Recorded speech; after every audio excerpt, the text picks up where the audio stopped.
In this video, we're going to walk through setting up Illustrator to create a file that is suitable for communicating with the laser cutter. When we open up Illustrator, we want to come up to File, New, or if you've only recently opened it up, you'll be presented with a window similar to this. Depending on what version you have, you'll either have a screen the same as mine, or you might have a screen that looks a lot more like this one here. If you do have a screen that looks like this, you want to make sure you come down and click on More Settings, which will open up this screen and allow us to go in and change the settings that we require. First thing we need to do is to set up the correct color mode. To find this color mode, it's hidden under the Advanced. Laser Cutter works in RGB mode, not CMYK. To get the lines correct, we need to make sure we're always working in RGB mode.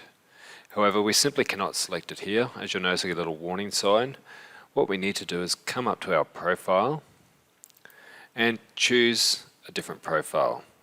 Again, depending on what version you have, yours will either say Basic RGB, or in my case, it's Art and Illustration. So if I click Art and Illustration, you know here under the Advanced tabs, it now says RGB, and I do not have the little warning icon. So once we've done that, we then need to come up to the units and change it into millimeters. So we're working in a metric environment. Last thing we need to do is change the width and height to match the bed size of the laser. So our width is 726 millimeters, and our height would be 432 millimeters. So making sure before we hit Create Document, we are in units millimeters.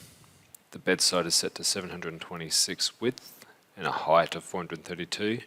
And we also have under the Advanced menu, it's in color mode RGB, and there's no little warning sign here. It's very important to get this right from the get-go so that when we send it to the laser, things that we want to cut and engrave work like we expect them to. Once we're done with that, we just simply hit Create Document, and now we have our document to work with. Something to keep in mind is next time we come back, if we're using the same computer and we haven't adjusted anything since last time, if we go up to File, New, you'll notice that it remembers your last settings. So on my case here, I've got it there, 726 by 432, and the color mode's RGB. Or if yours is in this screen, you can just quickly check. Dimensions are the same as before, and the color mode is RGB.